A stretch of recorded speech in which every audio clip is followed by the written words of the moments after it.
Bahurup football.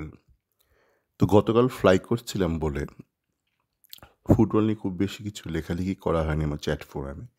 তো কিছু ছোট, ছোট ঘটনা নিয়ে আলোচনা করব, একটু নিতু নিয়ে আলোচনা করব, একটু ডিয়ামান্টাকাসকে নিয়ে আলোচনা করব এবং তারপর যে সুপ্রিম কোর্টে কেস চলছে, বিভিন্ন বিষয় নিয়ে আলোচনা করব।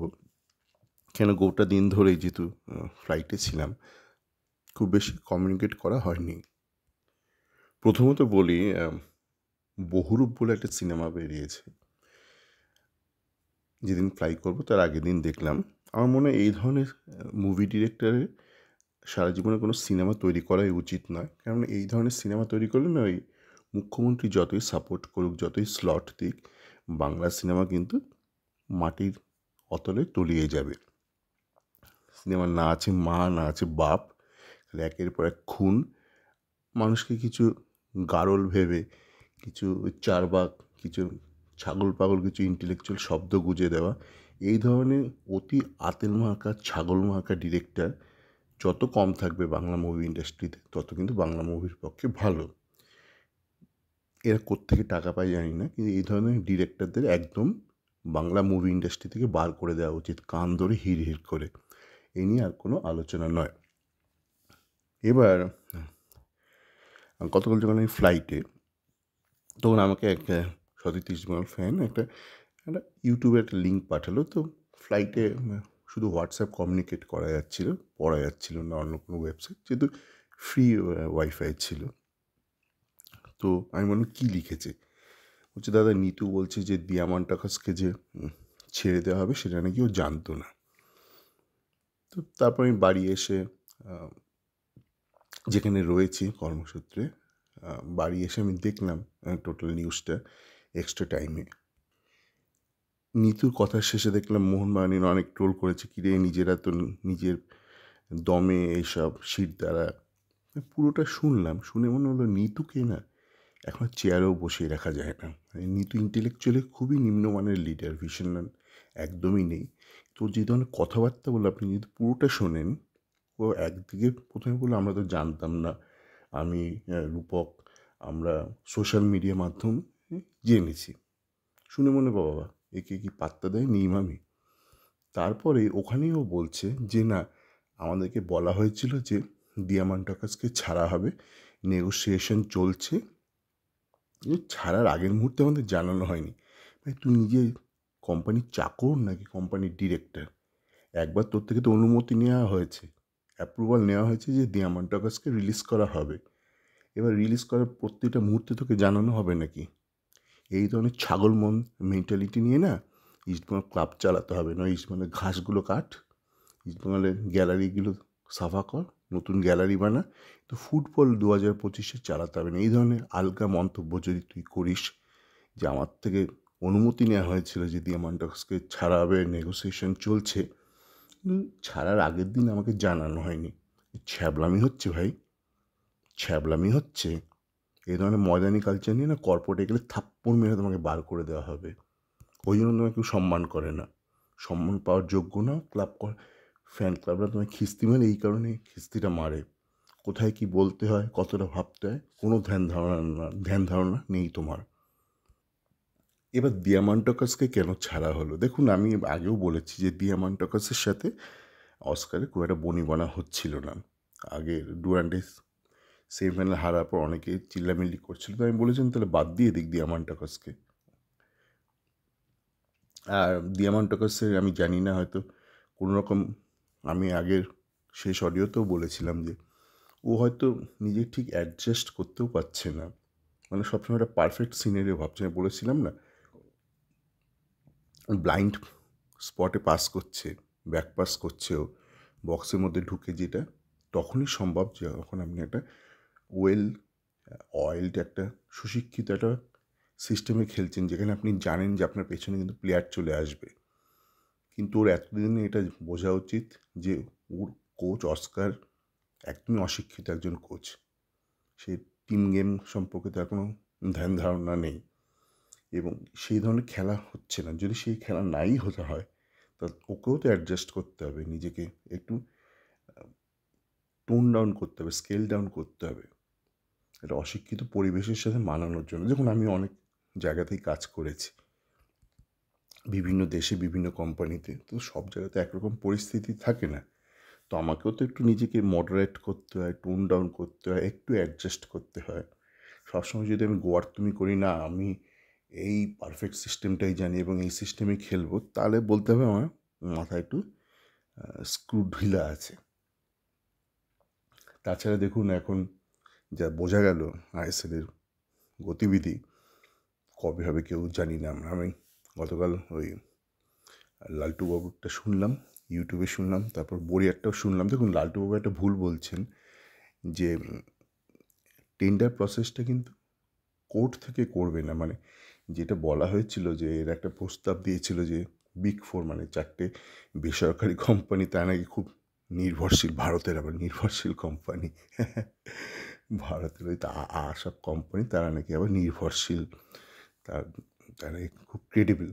যাকে তো কোর্ট একটা ভালো কাজ করেছে যে যদি টেন্ডার প্রসেস হয়, সেই প্রসেসটা কোনো প্রাইভেট কোম্পানির দ্বারা পরিচালিত হবে না। সেই প্রসেসটা কন্ডাক্ট করবে একজন, অন্তত লিড করবে কোর্টের একজন পদস্থ একজন ব্যক্তি। সে হয়তো কাউকে দিয়ে করাবে, কিন্তু টেন্ডার প্রসেসটি এখানে কিন্তু এমন বলা হচ্ছে না, যেটা লালটুবাবু ভুল বললেন যে এআইএফএফ টেন্ডারিং করবে না। মানে টেন্ডারটা সুপারভাইজ করবে, যে মানে টিকিট চেকার রেফারিং করবে যে কোনো অসৎ কাজ হচ্ছে কি না। বাকি সিদ্ধান্ত তো এআইএফএফ নেবে, সেটা তো কোর্ট নেবে না যে কাকে দেওয়া হবে। প্রসেসটা নিয়ম মেনে হচ্ছে কি না, প্রত্যেকটা যে টাইম সেটা যথাযথ দেওয়া হচ্ছে কি না। এই যে বললাম না যে আপনি শুক্রবার টেন্ডার ফ্লোট করে বললেন সোমবার জমা দিন, বা বললেন সোমবার জমা দিয়ে শুক্রবার টুর্নামেন্ট শুরু করে দিন, তাহলে তো ব্যাপারটা একপেশে হয়ে যাচ্ছে, মানে শুধু এফএসডিএলের পক্ষেই হয়ে যাচ্ছে। এফএসডিএল টেন্ডার জিতুক বা যেই জিতুক, আপনাকে একটা ফেয়ার প্রসেস করতে হবে। আপনি যদি টেন্ডারিং করেন, আপনি বলতে পারবেন না যে টেন্ডার জমা দেওয়ার একদিনের মধ্যে তোমাকে 1000 লোকের খাবার তৈরি করতে হবে। তার মানে বলতে হয় যে কোনো একটা পার্টিকে আগে থেকে আপনি জানিয়ে দিয়েছেন সব রেডি রাখো, বাকিরা ফেল করবে, তুমি টেন্ডারটা জিতবে। এই প্রসেসটা যাতে ম্যাল প্র্যাকটিস যাতে না হয়, সেই জন্য কিন্তু এই কোর্টেরই ব্যাপারটা। তো এটা এখন যে কোনো মতো একটা শর্ট একটা নোটিশ চলে আসবে কোর্টের থেকে, আর কোনো সেশন হবে না, আর কোনো হিয়ারিং হবে না। তো সেখানে ওই টেন্ডার প্রসেস নিয়েও থাকবে, আর কনস্টিটিউশন নিয়েও থাকবে। কনস্টিটিউশন নিয়ে এত কেন এখনও ঘাটছে লোকজন জানি না। দেখুন, কনস্টিটিউশনটার সাথে স্পোর্টস বিলের অ্যালাইনমেন্ট থাকা জরুরি, কিন্তু কনস্টিটিউশন তো 2017 সালেই হয়ে যাওয়ার কথা, 17-18 সালের মধ্যে। এখন 2025-এ আপনার স্পোর্টস বিল 2025-এ বেরিয়েছে। তো লোকজন কিন্তু জানি না কীভাবে ব্যাপারটা ইন্টারপ্রেট করছে। স্পোর্টস বিলের কিছু পয়েন্টও তো এখন ইনকর্পোরেট হয়নি, তো সেইগুলো কবে ইনকর্পোরেট হবে, সেই অনুযায়ী কনস্টিটিউশন রিলিজ হবে, সেটা মনে হয় না একটা যুক্তিসঙ্গত কথাবার্তা। কেন 2017-18 সালে স্পোর্টস বিল কোথায় ছিল? যেটা করণীয় সেটা হচ্ছে আজকের দিনে দাঁড়িয়ে স্পোর্টস বিল যা হতে চলেছে, আপনি একটু বেশিও রাখতে পারেন আপনার কনস্টিটিউশন, সেইটাকে ইনকর্পোরেট করতে হবে। ওই স্পোর্টস বিল 1 মাস বাদে হবে কি, 2 মাস বাদে কি 3 মাস বাদে, এগুলো খুব একটা স্ট্রং যুক্তি নয় বা লজিক নয়। তো যাই হোক, এই পরিস্থিতিতে মানে কবে ট্রায়াল রান হবে, অন্তত জানুয়ারির আগে তো শুরু হবে না।